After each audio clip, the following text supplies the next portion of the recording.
There are going to be some amazing matchups at the Olympic trials. And today I have 3 highly anticipated matchups for you. These aren't guaranteed. We're not sure if these are going to happen, but I have a high likelihood that we're going to see some of these awesome matchups actually happen. So before we get into that, I wanted to talk about some honorable mentions. So, and there are a lot of honorable mentions, but these are some of the ones. One, Gable Steveson and Mason Paris.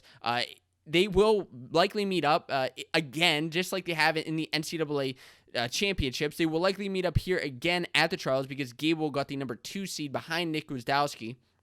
I'm also interested.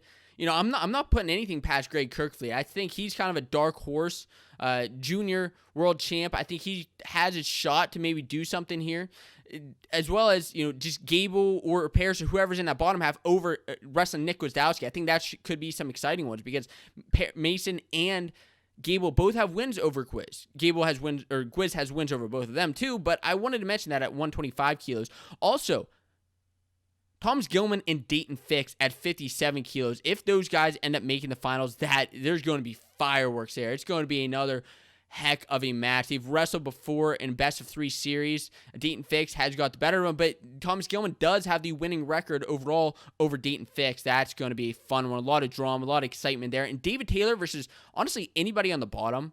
86 kilos. Carter Srirachi and Bo Nickel. Look at that match. You have that first round. Those two are wrestling based on the brackets right now. Nate Jackson or Brooks would likely get Zahid Valencia, and I think Valencia and David Taylor is going to be another exciting match. Valencia is somebody who is kind of overlooked because David Taylor is the number 1 guy at the weight. He is the favorite, but that's going to be a heck of a match to watch. And if you haven't checked out the video on the channel of all the bracket breakdowns, my instant reactions, I do have a video up on the channel. And we're going to get into the first highly anticipated matchup of Zane Rutherford and Yanni Diakomihalis. But before that, I want to talk about this video is actually brought to you by channel member Richard Owsley, who just joined the Fanco Wrestling Patreon community. He was receiving one of the people who's going to actually receive some exclusive perks and content on Patreon. Other channel members receive things such as stickers and t-shirts depending on the level that you join up on, but it's a great time over on the Patreon channel. It's also a great way, not just exclusive perks, but a great way to show your support for the show as we continue to move past the Olympics, past the Olympic trials, and into the future of wrestling. Helps me to continue to bring you great wrestling content. So let's talk about the first big matchup. I mean, Zane Rutherford and Yanni Diakomihalis. If these two meet, it will be in the finals at 65 kilos. And we know that there is a lot of excitement when these two guys wrestle. I mean, they wrestled at the Final X circuit, as you see here in this video, there was this craziness that ensued with the special wrestle-off that they had at Final X on the 2019 circuit. And Zane, let's look at these guys. Zane Rutherford has been awesome on the freestyle circuit recently. He didn't have the best international results, unfortunately, the results he wanted to have. I mean, even Yanni was able to beat him at the Yassardo a couple years ago, right after Zane had made the world team. But recently, with all these freestyle events, he's had wins over Alec Pantelio, Reese Humphrey, Bajang Punya, Evan Henderson. He's had some great wins, and that's what I love about all these freestyle events is we get to see more of these matchups happen. It gives these guys a lot more training and practice before they actually get into the Olympic trials. But he has to go through a couple guys. Like, whenever I say anticipated matchups, that doesn't mean that this is automatically going to happen. I mean, look at James Green, multiple-time world medalist. Zane's going to have to get through him. Or Nashawn Garrett, Anthony Ashnell, Joey McKenna. I mean, even James Green, like I said, is in the way. Joey McKenna, also I want to mention, has a win over Yanni Diakomihalis at the Senior Nationals. He teched Seth Gross in one of the freestyle events last year. Somebody not to overlook.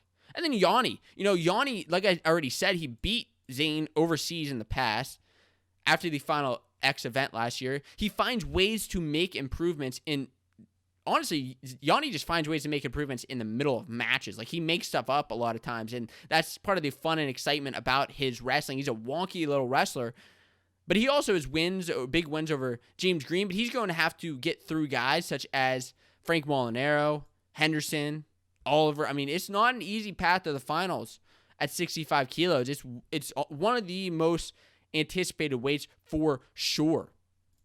And, you know, with Zane, with these Penn State guys, it's usually if they wrestle a guy twice, they make the adjustments. They find ways to win even bigger. So I'm really looking forward to that match.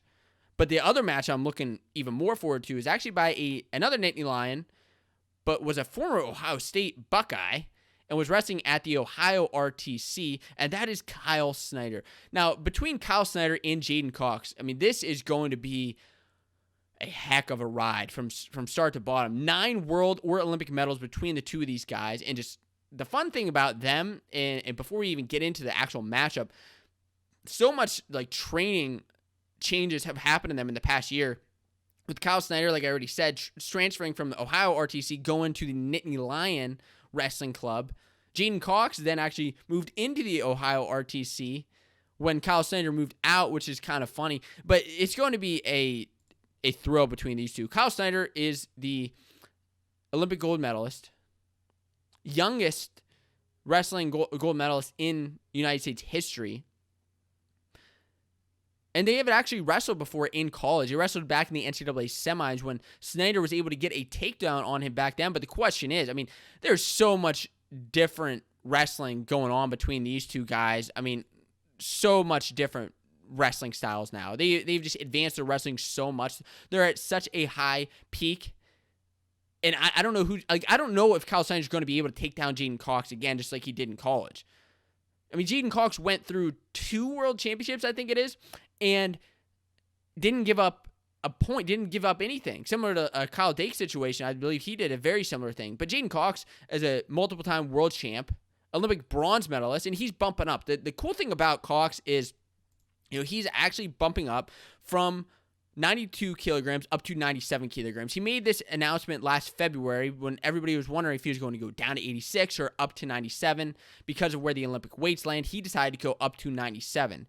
And the good thing about, I mean, let's look at the past year. You know, he essentially had another year to train, another year to get even bigger. I mean, Jaden Cox is a massive guy anyways, and like nearly impossible to take down. I don't know if Snyder's going to be able to do it. Let me know. Is Snyder going to be able to take down Cox should they meet in the finals? But the one bad thing that happened to Jaden Cox is he did get the virus and he suffered from that like immensely. And he said it was just a horrible experience for him, unfortunately. And it affected him. It affected his training.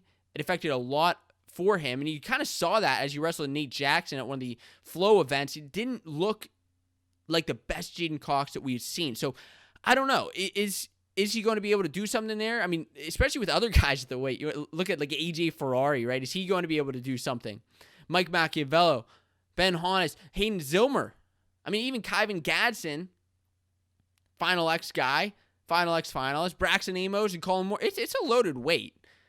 Now, Kyle Snyder sits in the finals and Jaden Cox sits in the semifinals. And another weight where something similar to that is happening is 74 kilos with JB and Kyle Dake. You know, this is the most anticipated matchup. I mean, almost without a doubt. Everybody wants to know. There's just so much happening between these two. A lot of drama, a lot of excitement happening between Burroughs and Dake. Now, listen, it's not just going to be an easy path to the finals for Dake.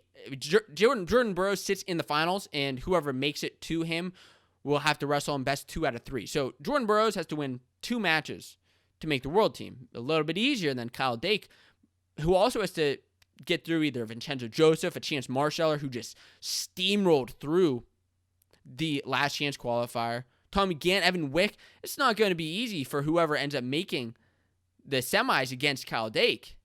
Now, Jason Nolf sits on the other side, who honestly has a little bit easier of a ride than Kyle Dake, I believe, into the finals. But I just did want to mention it's going to be absolutely crazy.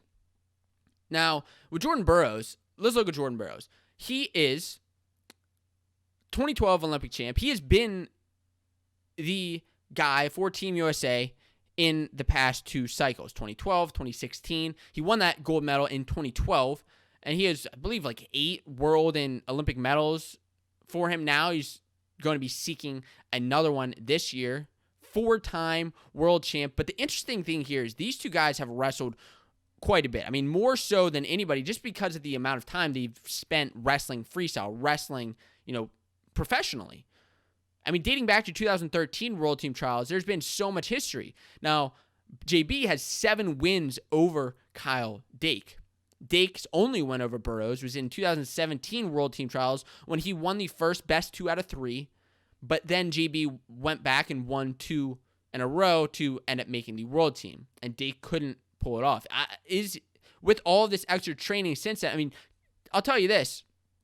One of the questions that comes up, and I don't necessarily believe this, but I'm just saying I hear this. The question is, well, is Jordan Burroughs too old? Is he past his prime now? Is that going to be an issue? Is Kyle Dake's only on his way up? I don't know. I mean, it's a legitimate question to ask. I don't think so. I mean, they're like, oh, well, Jordan Burroughs just lost to David Taylor. Yeah, well, he was also giving up a few pounds. He was going up to wrestle him, and he still almost beat him. And Kyle Dake, listen, Kyle Dake is a beast. I mean, to put it, he's a beast, okay? Recent wins over Jason Wolf and Vincenzo Joseph at the Nittany Lion Wrestling Club event. And he may be one of the best to not make the Olympic team right now, with always just falling just a bit short between 2012 and 2016, having lost to Jaden Cox at 86 kilos. But he's been undefeated in the past couple years, really coming alive in 2018 Final X with his win over Zahid Valencia, back-to-back world champ. Didn't even give up a point at I don't remember if it was 1 or 2 of the events, but didn't even give up anything. And there's a really cool article, which I have linked down below, with Flow Wrestling talking about Kyle Dake's hit list and all the guys that he has beat in his career. And it's just an absurd amount of great wrestlers. I mean, just remember Dake and Deeringer back in 2019, who had that Special X wrestle-off. Same years, the Yanni and Zane Special X wrestle-off is just a crazy summer of freestyle wrestling. And his best win last year, I mean, remember the first event whenever he actually wrestled, the first big freestyle event when he wrestled Frank Chamizo, multiple-time world champ. Listen, this is going to be a crazy battle. And I'm interested to know who you think is going to win, Kyle Dake or JB. If you like this clip and are looking for more wrestling news and discussion, I recommend that you check out the full Fanco Wrestling Show podcast, which is live on this YouTube channel every single week. You can click here to subscribe to be notified of new and upcoming videos, or you can check out the Fanco Wrestling Show on your favorite podcasting platform to listen on the go. Stop stalling and start listening today.